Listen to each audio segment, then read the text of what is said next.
Welcome again students. Today is the +1 physics class. +1 physics class में हम आज करने जा रहे हैं limitations of dimensions. Limitations of dimensions.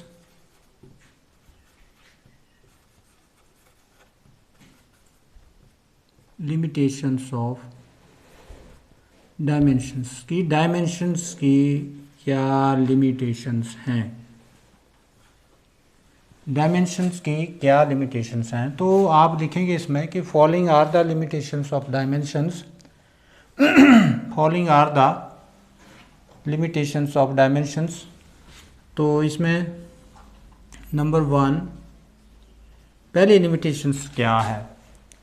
पहली लिमिटेशंस ये है कि ये जैसे हम लोग कोई रिलेशंस फाइंड आउट करते हैं, जैसे मान लो फोर्स डायरेक्टली प्रोपोर्शनल टू, यहाँ m1 m2 के बारे में तो हमें पता लग जाता है, परंतु इस ग्रेविटेशनल कांस्टेंट के बारे में कोई पता नहीं लगेगा कि ये ग्रेविटेशनल कांस्टेंट के बारे में कुछ नहीं बताता ये डायमेंशंस एनालिसिस। तो इसमें हमारा पहली लिमिटेशंस आएगी कि डायमेंशंस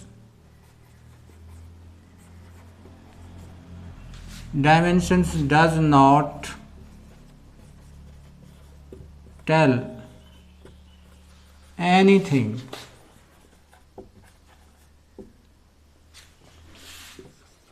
about the constant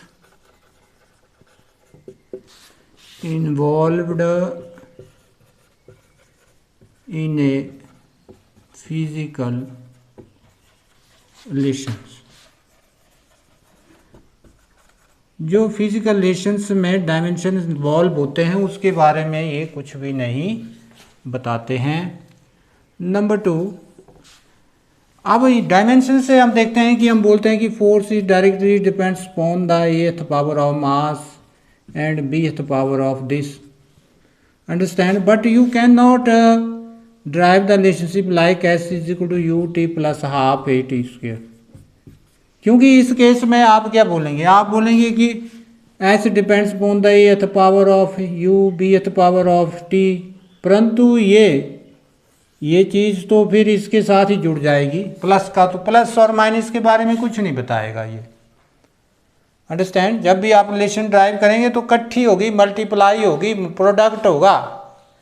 जो भी रिलेशंस अभी तक हमने ड्राइव कर रहे हैं, जैसे F is equal to M B square upon R, F is, जैसे मैं समझा रहा हूँ कि एफ, उसमें हमने बोला था कि F depends upon the ath power of mass, B ath power of B and C ath power, तो इसमें ये आया था। परंतु अब एस के केस में, एफ इसके केस में आया था M B square upon R आया था, परंतु अभी तक हमने ये रिलेशन नहीं फाइंड आउट की इससे, क्योंकि ये हो भी नहीं सकती। क्योंकि अगर हम इसको कर रहे हैं, इसको सॉल्व कर रहे हैं, तो ये इम्पॉसिबल है कि ये ऐसे हम बोलें ऐसे, तो ये क्या देगा, ये देगा S equal U T, distance velocity into time, परंतु ये नहीं देगा कि S is equal to U T plus half A T square. जैसे ही और रिलेशंस हैं, B square minus U square is equal to 2as, B is equal to U plus A T, आपने 9th में पढ़ी हुई है काइनेमेटिक्स इक्वेशंस, अंडरस्टैंड। तो इस केस में हम we will say that dimensions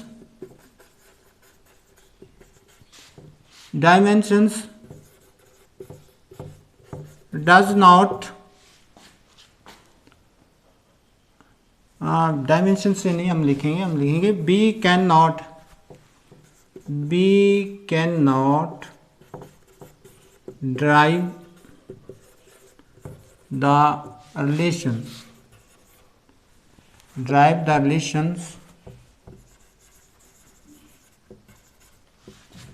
like s is equal to u t plus half a t square, b square minus u square is equal to 2as, जिसमें plus minus हो उसको आप derive नहीं कर सकते। b is equal to U plus A T, ऐसी relations को हम ड्राइव नहीं कर सकते। कहाँ से?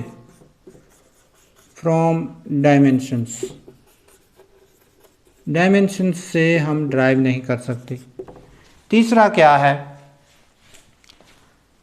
B can not drive the relations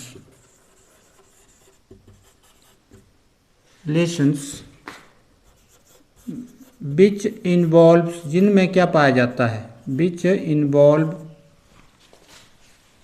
T ratios हो, जैसे साइन फंक्शन हो कोई या कॉस फंक्शन हो, इसके बारे में कोई नहीं है, या एक्सपोनेंशियल फंक्शन हो, फंक्शंस फ्रॉम डायमेंशंस, डायमेंशन से हम ये चीज़ें ड्राइव नहीं कर सकते। B can not drive the relations which involve T ratios exponentials, जैसे कि अभी हमारे पास एक +2 में पढ़ेंगे लॉ ऑफ रेडियो एक्टिविटी के, that is n is equal to n not E minus lambda T. ऐसी रिलेशन नहीं ड्राइव कर सकते आप लोग, एक्सपोनेंशियल पावर में है ये, this is n is equal to n not E minus lambda T. इस प्रकार की रिलेशंस आप ड्राइव नहीं कर सकते। Understand? Now next point is that we have, fourth point है हमारा,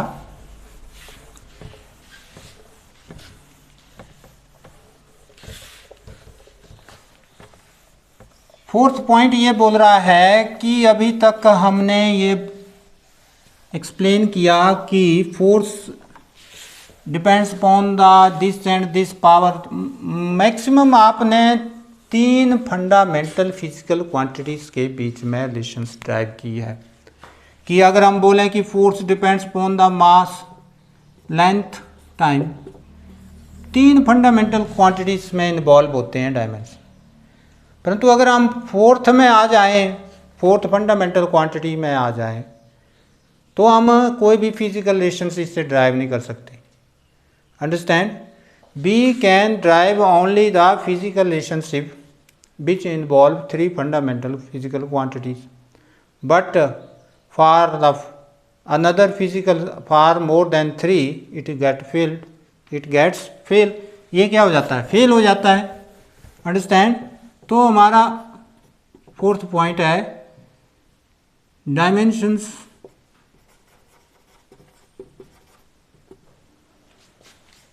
can not drive relations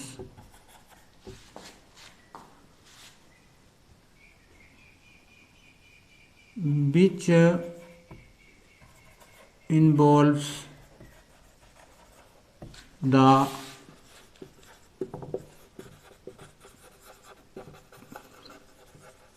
fundamental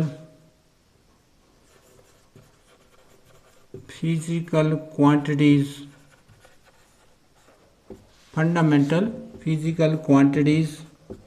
more than 3। अगर 3 से ज़्यादा हो जाती हैं, dimensions can not drive relations which involves the fundamental physical quantities more than 3। अब हमारे पास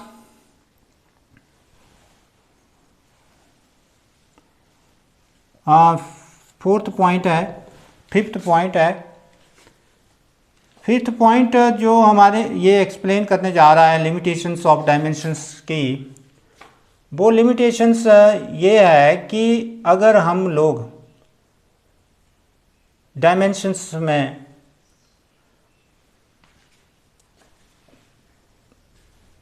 करेक्टनेस को चेक कर रहे हैं, फिजिकल रिलेशंस की करेक्टनेस को चेक कर रहे हैं, जैसे ये हमारे पास फिजिकल रिलेशन है तो इसकी करेक्टनेस को चेक करना है, तो हम देख रहे हैं कि दोनों साइड के डायमेंशंस क्या है, बराबर है। परंतु ये ज़रूरी नहीं है कि ये फिजिकल क्वांटिटी जो मास और एक्सेलरेशंस के ऊपर डिपेंड हो रही है, ये ठीक है कि it is dimensions in order to check the correctness of a physical relations, we have to the dimensions of the both side of the relation should be same होने चाहिए, but this is not sufficient. ये क्या है? sufficient नहीं है. Understand? ये क्या है? सफिशिएंट नहीं है, क्योंकि इसमें कोई भी कांस्टेंट इन्वॉल्व हो सकता है, कोई भी और चीज़ इन्वॉल्व हो सकती है. तो आप कैसे पता लगाएंगे कि ये जो है ये इस साइड के डायमेंशंस जो है उस साइड के डायमेंशंस के बराबर हैं, तो ये ठीक है. कुछ और चीज़ें इसमें इन्वॉल्व हो सकती हैं, टी रेशोज भी आ सकते हैं, एक्सपोनेंशियल पावर भी आ सकती हैं. तो dimensions of both side to check the relation is should be same, but this is not sufficient to check the correctness of physical relations. तो इसमें क्या है कि to check the correctness of a physical relation,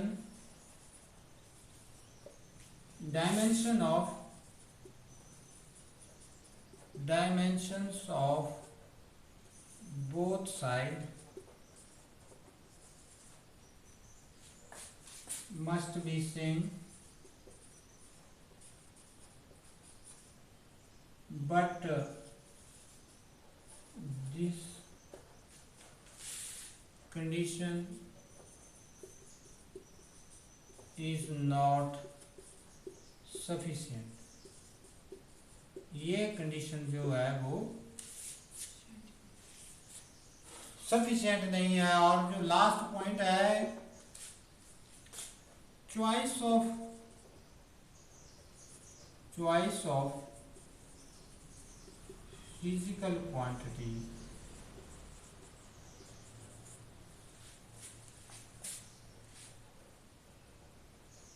wrong choice of, यहाँ करना wrong choice of physical quantity gives wrong result in dimensions में जो wrong choice है physical quantity की, वो क्या देगी? gives wrong result in dimensions. अब वो कैसे? जैसे अब मैं बोलूँ कि टॉर्क डिपेंड्स अपॉन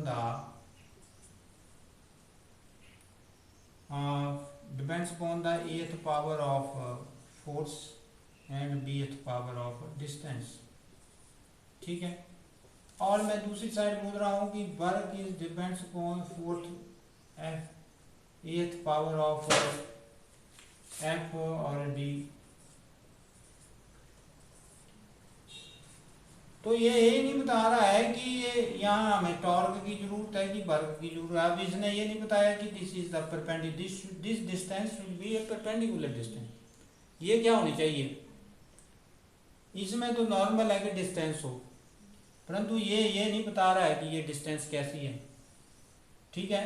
तो चॉइस जो है वो बहुत ज़रूरी है कि अगर आप रॉन्ग चॉइस ले रहे हैं, अगर आपने दो फिजिकल, जैसे आप इम्पल्स ले रहे हैं, इम्पल्स और मोमेंटम दोनों एक जैसी हैं. इम्पल्स होता है चेंज इन मोमेंटम, ये क्या है? चेंज इन मोमेंटम है, तो ये भी चेंज इन मोमेंटम है. इसके डायमेंशंस भी सेम आएंगे, इसके भी सेम आएंगे, परंतु ये नहीं पता इम्पल्स, ये वो डायमेंशन ये नहीं बताएंगे कि ये चेंज इन मोमेंटम है. क्या है ये?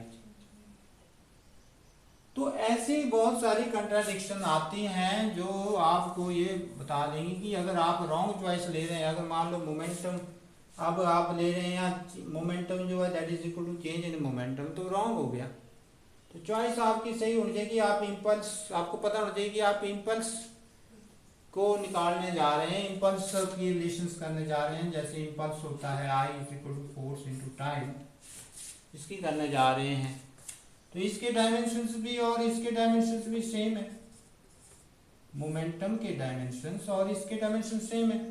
अगर मैं बोल दूं P is equal to F T, तो ये भी डायमेंशन सेम आ रहे हैं। आप देखेंगे इन चीज़ों को जब आप आगे पढ़ेंगे, तो ये चीज़ें जो हैं बहुत इंपॉर्टेंट है कि choice of physical wrong choice of physical quantity gives a wrong result and right choice of physical quantity gives a right result in dimensions analysis। so इस ढंग से ये आपने limitations करनी है किसकी, dimensions की, understand। so this is the first lecture of today class।